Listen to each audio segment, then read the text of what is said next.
ಸ್ನಾನಮಾನ ವಿಶೇಷ ಕಾರ್ಯಕ್ರಮಕ್ಕೆ ತಮಗೆ ಮತ್ತೊಮ್ಮೆ ಸ್ವಾಗತ. ಬನ್ನಿ ನಮ್ಮ ಚರ್ಚೆಯನ್ನು ಮುಂದುವರಿಸೋಣ ಉದಯ್ ಅವ್ರ ಜೊತೆಯಲ್ಲಿ. ಸರ್, ಇವಾಗ ಭಾರತ ಧಾರ್ಮಿಕ ತಳಹದಿಯ ಆಧಾರದಲ್ಲಿ ನಿಂತಿರ್ತಕ್ಕಂಥ ದೇಶ. ಭಾರತದಲ್ಲಿ ಮಠಮಾನ್ಯಗಳಿಗೆ ವಿಶೇಷವಾದ ಸ್ಥಾನಮಾನ ಇದೆ. ಮಠಾಧೀಶರ ಮಾತನ್ನು ನಮ್ಮ ಜನ ಇನ್ನೂ ಕೇಳ್ತಾ ಇದ್ದಾರೆ. ಇಂಥ ಸಂದರ್ಭದಲ್ಲಿ ನಿನ್ನೆಯ ಮಡೆ ಸ್ನಾನವನ್ನು ಸಮರ್ಥಿಸ್ಕೊಂಡ ಮಠಾಧೀಶರು ಕೆಲವರು ಸಮರ್ಥಿಸ್ಕೊಂಡಿದ್ದಾರೆ. ಸೊ ಇದ್ರ ಬಗ್ಗೆ ತಾವೇನು ಹೇಳ್ತೀರಾ? ಇಲ್ಲ, ಮಠಾಧೀಶರುಗಳು ಅದನ್ನು ಸಮರ್ಥಿಸಿಕೊಳ್ಳುವಂಥ ಅನಿವಾರ್ಯ ಸ್ಥಿತಿ ಇದೆ. ಮತ್ತು ಮಠಾಧೀಶರುಗಳೇ ಅದನ್ನು ಸಮರ್ಥಿಸಿಕೊಳ್ಳಲೇಬೇಕು. ಶಿರೂರು ಶ್ರೀಗಳು ಹೇಳಿದ್ದಾರೆ ಇದು ಮಡೆ ಸ್ನಾನ ಅಲ್ಲ, ಮಹಾಸ್ನಾನ ಅಂತ ಹೇಳಿ. ಹೌದು, ಅದು ಉಡುಪಿಯಲ್ಲಿ ಕೂಡ ನೀವು ಹೇಳಿದಂಥ ಶಿವರಾಮ್ ಅವರು ಹೇಳಿದಾಗೆ ಸಹಭಕ್ತಿ ಭೋಜನದಲ್ಲಿ ನಡೆದಂಥ ಒಂದು ಮಡೆ ಸ್ನಾನ ಆಗಿದೆ ಅದು. ಆಮೇಲೆ ಅವರು ಮತ್ತು ಬಂಜಾರಿಯವರು ಎರಡು ಜನ ಹೇಳಿದಂಥ ಮಾತುಗಳನ್ನು ನಾನು ಸ್ವಲ್ಪ ವಿಮರ್ಶೆ ಮಾಡಲಿಕ್ಕೆ ಪ್ರಯತ್ನ ಮಾಡ್ತೀನಿ. ಖಂಡಿತ. ಕಾರಣ ಏನು ಅಂತ ಹೇಳಿದ್ರೆ, ಶಿವರಾಮ್ ಅವರು ಅದನ್ನು ಬರೀ ಒಂದು ಶಿವಳ್ಳಿ ಬ್ರಾಹ್ಮಣರು ಮಾಡಿದ್ರೆ ಅದು ಎಂಜಲಾಗುತ್ತೆ. ಅದರಲ್ಲಿ ಸಹಭಕ್ತಿ ಭೋಜನ ಮಾಡಿ ಎಲ್ಲ ವರ್ಗ ವಿಭಾಗದವರು ಕೂತು ಅದರಲ್ಲಿ ಭೋಜನ ಮಾಡಿದ ನಂತರ ಅದರಲ್ಲಿ ಉರುಳಿದರೆ ಅದು ನಾವು ಒಪ್ಕೊಳ್ತೀವಿ ಅಂತ ಹೇಳುವಂಥ ಒಂದು ಧ್ವನಿಯಲ್ಲಿ ನನಗೆ ಕೇಳಿಸಲ್ಪಡುತ್ತೆ. ಎಂಜಿಲೆಲೆ ಮೇಲೆ ಉರುಳಬಾರದು ಅಂತ ಹೇಳಿದ್ರೆ ಅದನ್ನು ಎಂಜಿಲೆಲೆ ಮೇಲೆ ಉರುಳಬಾರದು ಅಂತ ಹೇಳೋದನ್ನು ಸ್ಪಷ್ಟವಾಗಿ ಹೇಳುವಂಥದ್ದನ್ನು ಮಾಡಬೇಕು. ಖಂಡಿತ. ಇಲ್ಲಂತಂದ್ರೆ ಅಲ್ಲಿ ಯಥಾ ಪ್ರಕಾರ ನಾವು ಕೆಲವು ವಿಚಾರಗಳನ್ನು ಪರಿಗ್ರಹಿಸಿಕೊಂಡು ಬಂದ ಹಾಗೇನೆ ಅಲ್ಲಿ ಯಾವುದೋ ಒಂದು ಭಾವನಾತ್ಮಕವಾದ ಸಂಬಂಧದ ಜೊತೆಯಲ್ಲಿ ನಾವು ಆ ಜಾಗ ಎಲ್ಲಿ ನಡೀತಾ ಇದೆ, ಏನು ನಡೀತಾ ಇದೆ, ಸುಬ್ರಹ್ಮಣ್ಯನ ಕ್ಷೇತ್ರದಲ್ಲಿ ನಡೀತಾ ಇರುವಂಥದ್ದು. ಉಡುಪಿಯಲ್ಲಿ ನಡೆದಿದ್ರು ಕೂಡ ಉಡುಪಿಯಲ್ಲಿ ಸುಬ್ರಹ್ಮಣ್ಯನ ಕ್ಷೇತ್ರದಲ್ಲಿ ನಡೆದಿರುವಂಥದ್ದು. ಅದರ ಹಿನ್ನೆಲೆ ಹೇಗಿದೆ, ಏನಿದೆ? ಹುತ್ತದ ಮಣ್ಣು ಆಯುರ್ವೇದದಲ್ಲಿ ಔಷಧೀಯ ರೂಪದಲ್ಲಿ ಪರಿವರ್ತನೆ ಆಗ್ತದೆ, ಅದನ್ನು ಬಳಸ್ತಾರೆ. ಅಲ್ಲಿಯ ಪರಿಸರದಲ್ಲಿ ಅಂದಿನ ಕಾಲದಲ್ಲಿ ಹೇಗಿತ್ತು ವಾತಾವರಣ, ಅಲ್ಲಿಯ ಮಣ್ಣಿಗೆ ಯಾವ ಗುಣಗಳಿತ್ತು, ಅದು ಮಡೆ ಸ್ನಾನ ಯಾಕೆ ಆಗಿರಬಾರದು? ಈ ಭಾಷಾ ವೈವಿಧ್ಯದಲ್ಲಿ ಇವತ್ತಿಗೂ ಕೂಡ ಬಳಸಬೇಕಾದ್ರೆ ಅದನ್ನ ಮಡಸ್ನಾನ ಅಂತ. ಮಡಸ್ಥಾನ ಅಂತ ಹೇಳಿದ್ರೆ ಮೂರು ವಿಧದ ಮಡಸ್ಥಾನ ಇದೆ. ಕುಮಾರಧಾರ ನದಿಯಿಂದ ಬೀದಿ ಮಡಸ್ಥಾನ ಅಂತ ಒಂದಿದೆ. ಆಮೇಲೆ ಈ ಎಂಜಲೆಲೆ ಮೇಲೆ ಸುತ್ತದಕ್ಕೆ ಮಡೆ ಮಡಸ್ಥಾನ ಅಂತ ಇದೆ. ಆಮೇಲೆ 4 ಮೂಲೆಗಳಲ್ಲಿ ಸುತ್ತಿ ಅದನ್ನು ಪ್ರದಕ್ಷಿಣೆ ಮಾಡಿ ಪ್ರದಕ್ಷಿಣೆ ಹಾಕಿ ಅಂಗ ಪ್ರದಕ್ಷಿಣೆ ಮಾಡೋದಕ್ಕೆ ಮೂಲೆ ಮಡಸ್ಥಾನ ಅಂತ ಹೇಳ್ತಾರೆ. ಸೊ ಹೀಗೆ ಮಡೆ ಮಡಸ್ಥಾನ ಆಗಿರುವ ಸಂದರ್ಭ ಯಾವುದು ಇದ್ದಿರಬಹುದು. ಆದ್ರೆ ಅದು ಒಂದು ಸಂದರ್ಭದಲ್ಲಿ ಒಂದು ಚರ್ಚೆಯಲ್ಲಿ ನಮ್ಮ ಬಂಜಗಿರಿಯವರು ನನಗೆ ಒಂದು ರೀತಿ ನಾವು ಮಾತಾಡುವಾಗ ಚರ್ಚೆ ಮಾಡುವಾಗ ಬಂದ ವಿಚಾರದ ಪ್ರಕಾರ ಆತ ಒಬ್ಬ ಸಾಕ್ಷಾತ್ ಸುಬ್ರಹ್ಮಣ್ಯನ ಸ್ವರೂಪಿಯಾಗಿ ಅಲ್ಲಿಯ ಪೂಜಾರಿಯನ್ನು ನಾವು ನೋಡ್ತಾ ಇರುವಾಗ ಸೊ ಯಾವುದೇ ಹಾವು ತನ್ನ ಯಾವುದೇ ಒಂದು ಪದಾರ್ಥವನ್ನು ಸೇವಿಸಿದ್ರೆ ಅಲ್ಲಿ ತನ್ನ ವಿಷವನ್ನು ಬಿಟ್ಟು ಬರ್ತದೆ.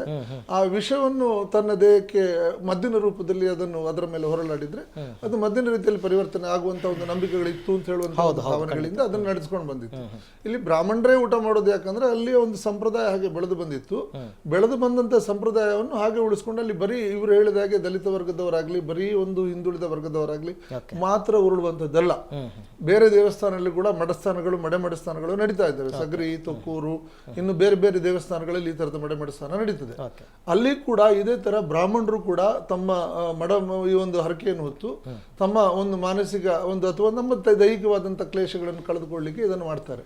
ಸೊ ಹಾಗೆ ಯಾರು ಮಾಡಬಾರದು ಅಂತ ಹೇಳಿದ್ರೆ ಅದರದ್ದು ನಿಜವಾದಂಥ ಅರ್ಥದಲ್ಲಿ ನಾನು ಬಂಜಗಿರಿಯವರ ಮಾತನ್ನು ಮುಂದುವರಿಸಿಕೊಂಡು ಆಗಬಾರದು ಅಂತಂದ್ರೆ ಇಂಥ ಒಂದು ಸಂಸ್ಕೃತಿಯ ಸಂಪೂರ್ಣವಾದ ನಿಲ್ಲಿಸುವಿಕೆ ಆಗಬೇಕು.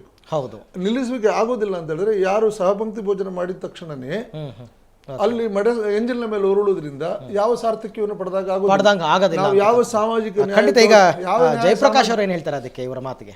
ಇಲ್ಲ, ಈ ಮಠಾಧೀಶರುಗಳು ಕೆಲವು ವಿಷಯಗಳಲ್ಲಿ ಅವರಿಗೆ ಅನುಕೂಲವಾಗೋ ವಿಷಯ ಇದ್ದರೆ, ಅಂದರೆ ಉದಾಹರಣೆಗೆ ಅವರೊಂದು ವೋಟ್ ಬ್ಯಾಂಕ್ ಕ್ರಿಯೇಟ್ ಮಾಡ್ಕೊಳ್ಬೇಕು ಅವ್ರಿಗೆ ಬೇಕಾಗಿರೋ ಪಕ್ಷಕ್ಕೆ ಅಥವಾ ಅವ್ರಿಗೆ ಬೇಕಾಗಿರೋ ಸಂಘಟನೆಗಳಿಗೆ ಅಂದಾಗ ಹಳೆಯ ಸಂಪ್ರದಾಯಗಳು ಅಂತ ಏನು ಬಂದಿದೆಯೋ ಇಲ್ಲ ಅವೆಲ್ಲ ಕಂದಾಚಾರಗಳು ಅವನ್ನ ಬಿಡಬೇಕು. ಉದಾಹರಣೆಗೆ ನಮ್ಮ ಪೇಜಾವರ ಶ್ರೀಗಳು ದಲಿತರ ಕೇರಿಗೆ ಹೋದರು, ಸಹಪಂಕ್ತಿ ಭೋಜನ ಮಾಡ್ತೀವಿ ಅಂತ ಹೇಳಿದರು, ಬ್ರಾಹ್ಮಣರ ಕೇರಿಗೆ ಇವ್ರನ್ನ ಕರೆಸಿದ್ರು, ಈ ಥರದ್ದು ಏನೋ ಮಾಡ್ತೀವಿ ಅಂತಾರೆ.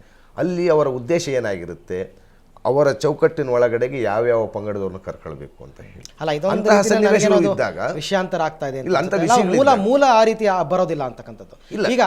ಈಗ ನಾನು ಶಿವರಾಮ್ ಅವ್ರನ್ನ ಕೊನೆದಾಗ ಕೇಳೋದಕ್ಕೆ ಇಷ್ಟಪಡ್ತೀನಿ. ಈಗ ನಿನ್ನೆ ಅಲ್ಲಿ ಮೊನ್ನೆ ಮಡೆ ಸ್ನಾನ ನಡೆದಂತಹ ಸಂದರ್ಭದಲ್ಲಿ ಅಲ್ಲಿದ್ದಂತಹ ಕೆಲವ್ರನ್ನ ಮಡೆ ಸ್ನಾನದಲ್ಲಿ ಪಾಲ್ಗೊಂಡಂಥವ್ರನ್ನ ಕೆಲವ್ರನ್ನ ಮಾತನಾಡಿಸಿದಾಗ ಅಲ್ಲಿ ನಾವು ಯಾವುದು ಅವಿದ್ಯಾವಂತರನ್ನ ನಾವು ನೋಡಲೇ ಇಲ್ಲ ಅಂತಂದರೆ ಮಾಧ್ಯಮದವರು ಎಲ್ಲರೂ ಕೂಡ ಇಂಜಿನಿಯರ್ಸ್ ಇದ್ದರು, ಆಯಿತಾ, ದೊಡ್ಡ ದೊಡ್ಡ ವಿದ್ಯಾವಂತರಿದ್ದರು, ಎಲ್ಲರೂ ಕೂಡ ಹೇಳಿದ್ರು ಇಲ್ಲ ಇದು ನಮ್ಮ ಆಚರಣೆ. ಈಗ ನನಗೆ ನಮ್ಮ ತಂದೆಯವರು ಹೇಳ್ಕೊಟ್ಟಿದ್ರು ಇಲ್ಲ ಈ ರೀತಿ ಮಡೆ ಸ್ನಾನ ಮಾಡೋದ್ರಿಂದ ಈ ರೀತಿ ಆಗುತ್ತೆ, ಅವ್ರಿಗೆ ಅವ್ರ ಅಜ್ಜ ಹೇಳ್ಕೊಟ್ಟಿದ್ರು.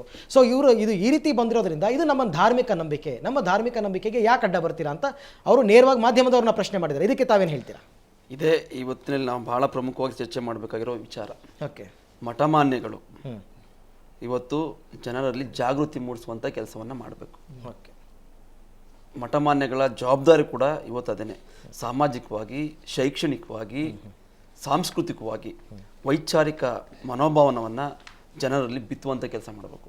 ಆದರೆ ಈ ಪೇಜಾವರ ಶ್ರೀ ಅಂತವರು ಅಲ್ಲಿಯ ವಿದ್ಯಾತೀರ್ಥ ಪ್ರಸನ್ನ ಸ್ವಾಮಿ ಅಂತ ನೈತಿಕತೆಯನ್ನು ಬದ್ಧತೆಯನ್ನು ಕಳ್ಕೊಂಡಂಥ ಇಂಥ ಅಲ್ಲ, ಇವಾಗ ಧಾರ್ಮಿಕ ಆಚರಣೆ ಅದು ತಪ್ಪಾಗುತ್ತೆ. ಅದು ಯಾಕೆಂದ್ರೆ ನೈತಿಕತೆಯನ್ನ ಕಳ್ಕೊಂಡು ನಡೆದ ಇದು ತಲತಲಾಂತರದಿಂದ ನಡೆದು ಈಗ ನಿನ್ನೆ ಮೊನ್ನೆ ಅಲ್ಲಿಗೆ ಬರ್ತಾ ಇದ್ದೀನಿ.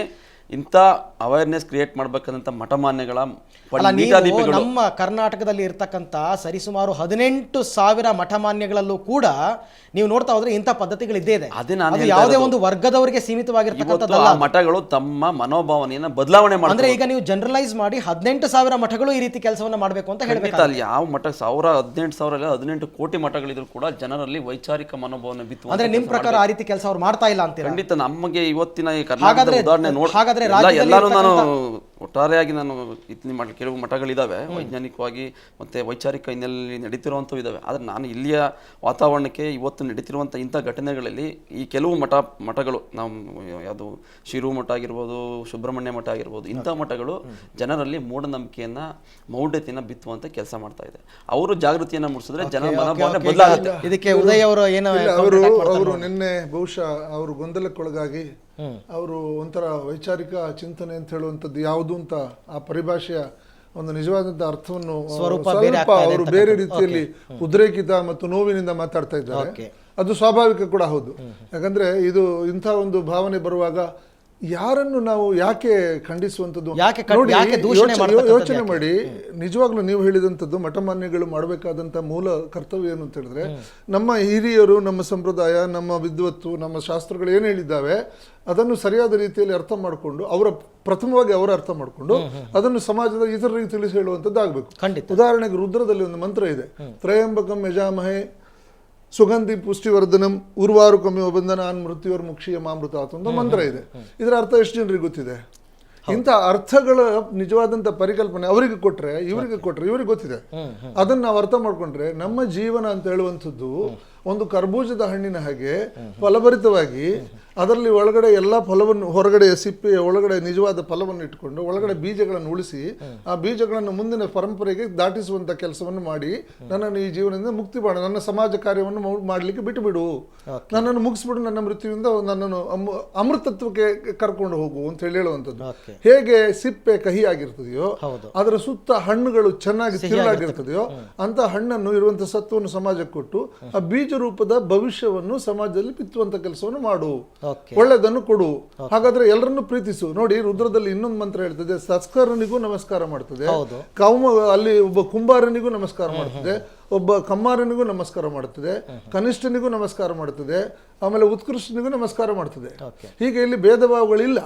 ಇದನ್ನು ಅರ್ಥ ಮಾಡಿಕೊಳ್ಳುವಂತ, ಅರ್ಥ ಮಾಡಿಸಿಕೊಳ್ಳುವಂತ ಒಂದು ಜವಾಬ್ದಾರಿಯನ್ನು ಸಮಾಜ ಅದನ್ನು ಕೂಡ ಮಠಮಾನ್ಯಗಳು ಮಾತ್ರ ಅಲ್ಲ, ಮಠಮಾನ್ಯಗಳು ನೋಡಿ ಅಂಥದ್ದು ಮಂತ್ರಗಳು, ಇಂಥ ಸಂಸ್ಕೃತ, ಇಂಥ ಶ್ಲೋಕಗಳನ್ನೆಲ್ಲ ಅಡಗಿಸಿಕೊಳ್ಳುವಂಥದ್ದು ತಪ್ಪು. ಆಮೇಲೆ ಅದು ಎಲ್ಲವೂ ತಪ್ಪು, ಸರಿಯಲ್ಲ, ಎಲ್ಲವೂ ತಪ್ಪು. ಅಲ್ಲಿರುವಂಥ ಕೆಲವು ಮಾತ್ರ ನಮ್ಮನ್ನು ಬಂಧಿಸುವಂಥದ್ದು, ನಮ್ಮನ್ನು ಗುಲಾಮಗಿರಿಗೆ ತಳ್ಳುವಂಥದ್ದು ಅಂತ ತಿಳ್ಕೊಂಡು ಅದನ್ನೇ ಸಂಪೂರ್ಣವಾಗಿ ಅದನ್ನು ನಾವು ವಿರೋಧಿಸುವಂಥದ್ದು ತಪ್ಪು. ನಾವು ಅದನ್ನು ಕಲಿತು ಅದರಲ್ಲಿ ಏನಿದೆ ಒಳ್ಳೆದನ್ನು ಸ್ವೀಕಾರ ಮಾಡಿ ಅವರು ಅದನ್ನು ಹೇಳದಿದ್ರೆ ನಾವಾಗಿ ನಾವು. ಜಯಪ್ರಕಾಶ್ ನಾವು ಕೆಲವು ಮಠಾಧೀಶರನ್ನ ಪ್ರಶ್ನೆ ಮಾಡಿದಂತಹ ಸನ್ನಿವೇಶದಲ್ಲಿ ಕೆಲವರು ಹೇಳಿದ್ರು ಏನಂತ ಅಂತಂದ್ರೆ, ಇಂತಹ ಮಡೆ ಸ್ನಾನದ ಬಗ್ಗೆ ನೀವೆಲ್ಲ ಇಷ್ಟೊಂದು ಹೈಲೈಟ್ ಮಾಡ್ತಾ ಇದ್ದಾರಲ್ಲ, ಇದನ್ನು ಅಪಮಾನಕಾರಿ ಅಂತ ಯಾಕೆ ಅನ್ಕೋತಾ ಇದ್ದೀರಾ? ಇದನ್ನು ಯಾಕೆ ನೀವು ಧಾರ್ಮಿಕ ಆಚರಣೆ, ಹೆಂಗೆ ದೇವಸ್ಥಾನದಲ್ಲಿ ಒಂದು ಮಂಗಳಾರತಿ ಮಾಡ್ತೀವಿ, ಒಂದು ಅಭಿಷೇಕ ಮಾಡ್ತೀವಿ, ಅದಕ್ಕೆ ಸರಿಸಮಾನವಾದಂತಹ ಕೆಲಸ ಇದು, ಯಾಕೆ ಅದನ್ನು ಆ ರೀತಿ ತಿಳ್ಕೊಳ್ಳಲ್ಲ ಅಂತಕ್ಕಂಥ ಪ್ರಶ್ನೆ. ಆ ರೀತಿಯಾದ ಮಾತುಗಳನ್ನ, ಆ ರೀತಿಯಾದ ತರ್ಕನ ಅವ್ರು ಬಳಸಿದ್ರೆ ನನಗನ್ಸೋದು ಅವರ ಸಂವೇದನೆಗಳಲ್ಲಿ ಏನೋ ಕೆಲವು ಕೊರತೆಗಳಿದ್ದಾವೆ ಅಂತ ನಾನು ಹೇಳಬೇಕು. ಹೇಗೆ ಹೇಳ್ತೀರಾ? ಯಾಕಂದರೆ ಈಗ ಹಲವಾರು ಧಾರ್ಮಿಕ ಆಚರಣೆಗಳಿದೆ. ನಿಮಗೆ ಅದಕ್ಕೆ ಬೇಕಾದಷ್ಟು ಉದಾಹರಣೆಗಳನ್ನು ನಾನು ಮೊದಲೇ ಹೇಳಿದೆ. ಈಗ ತಲೆ ಬೋಳ್ಸೋದಾಗಿರ್ಬೋದು, ಖಾಲಿ ಮುಗಿಯೋದಾಗಿರ್ಬೋದು, ಅರ್ಚನೆಗಳನ್ನು ಮಾಡಿಸೋದಾಗಿರ್ಬೋದು, ಎಂಜಲು ಎಲೆಯ ಮೇಲೆ ಹೊರಲಾಡೋದಾಗಲಿ, ಅಥವಾ ಬೆತ್ತಲೆ ಹೋಗಿ ಬೇವಿನ ಸೊಪ್ಪನ್ನು ಉಟ್ಟು ತಿರುಗೋದಾಗಲಿ, ಅಥವಾ ತಿನ್ನುವ ಅನ್ನದಲ್ಲಿ ಆ ಕೂದಲನ್ನು ಬೆರೆಸಿ ತಿನ್ನುವಂತಹ ಹಚ್ಚಲು ಪದ್ಧತಿ ಆಗಲಿ, ಇಂಥವನ್ನೆಲ್ಲವನ್ನು ಕೂಡ ಅದರೊಳಗೊಂದು ಧಾರ್ಮಿಕ ಆಚರಣೆ ಇದೆ ಅಂತ ಹೇಳ್ತಾರೆ ಅವರು ಅಂತ ಹೇಳಿದರೆ, ನನಗನ್ಸೋದು ಅವರ ಸಂವೇದನೆಗಳಲ್ಲಿ ಕೊರತೆ ಇದೆ. ಮನುಷ್ಯರನ್ನು ಮನುಷ್ಯರಾಗಿ ನೋಡಬೇಕಾದ್ರೆ ನಾವು ಯಾವ ರೀತಿಯ ವಿಧಾನಗಳನ್ನು ಇಟ್ಕೊಳ್ಬೇಕು ಮತ್ತು ಯಾವುದನ್ನು ಇಟ್ಕೊಳ್ಬಾರ್ದು ಅನ್ನೋದ್ರ ಬಗ್ಗೆ ತಾರತಮ್ಯ ಪ್ರಜ್ಞೆಯನ್ನು ಅವ್ರು ಕಳ್ಕೊಂಡಿದ್ದಾರೆ. ಯಾಕಂದರೆ ಪರಂಪರೆ ಅಥವಾ ಸಂಪ್ರದಾಯ ಅನ್ನುವಂಥದ್ದು ಯಾವಾಗಲೂ ನಾನು ಮತ್ತೆ ಹೇಳ್ತಿರೋದೇನಂತ ಹೇಳಿದರೆ, ಅದರ ಮನುಷ್ಯ ಸಂವೇದನೆಯ ಕಡೆಯಿಂದ ನಾವು ಮುಂದಕ್ಕೆ ಹೋಗಬೇಕು.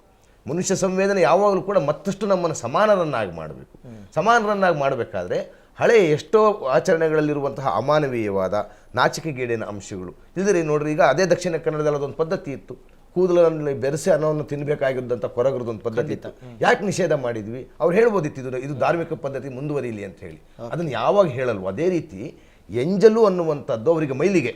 ಸಾಮಾನ್ಯವಾಗಿ ಬೇರೆ ಊಟ ಕೂತಿದ್ದಾಗ ಅವ್ರು ಮುಟ್ಟಿದ್ರು ಕೂಡ ಅವರು ಬಳಸೋದಿಲ್ಲ. ಇದ್ದಾಗ ಅವರ ಎಂಜಲೆಲೆ ಮೇಲೆ ಯಾರಾದ್ರೂ ಉರುಳಾಡ್ತಾರೆ ಅಂತ ನಾವೇನು ಹೇಳಬೇಕು? ವಿವೇಚನೆಯಿಂದ ವಿವೇಕವನ್ನು ಹೇಳಬೇಕು, ಯೋಚನೆ ಮಾಡಿ ಅಂತ. ಖಂಡಿತ ಧಾರ್ಮಿಕ ತಳಹದಿಯಲ್ಲಿ ನಾವು ಚರ್ಚೆಯನ್ನು ಮಾಡ್ತಾ ಬರ್ತಾ ಇದ್ದೀವಿ. ಆ ರೀತಿಯಲ್ಲಿ ತಮ್ಮ ಅಭಿಪ್ರಾಯಗಳನ್ನ ನಾವು ವ್ಯಕ್ತಪಡಿಸಿದ್ದಾರೆ. ಇನ್ನು ನಮ್ಮ ಮುಂದಿನ ಹಂತದಲ್ಲಿ ನಾವು ಕಾನೂನಿನ ವ್ಯಾಪ್ತಿಯಲ್ಲಿ ಏನಾದರೂ ಇದನ್ನು ತಡೆಗಟ್ಟತಕ್ಕಂಥ ಸಾಧ್ಯತೆ ಇದೆಯಾ? ಒಂದು ವೇಳೆ ಇದ್ದಿದ್ದೇ ಆದರೆ ಅದಕ್ಕೆ ಭಕ್ತಾದಿಗಳ ಪ್ರತಿಕ್ರಿಯೆ ಏನಾಗಬಹುದು? ಇದ್ರ ಬಗ್ಗೆ ಚರ್ಚೆಯನ್ನು ಮುಂದುವರಿಸೋಣ. ಅದಕ್ಕೆ ಮೊದಲು ಒಂದು ಪುಟ್ಟ ವಿರಾಮ.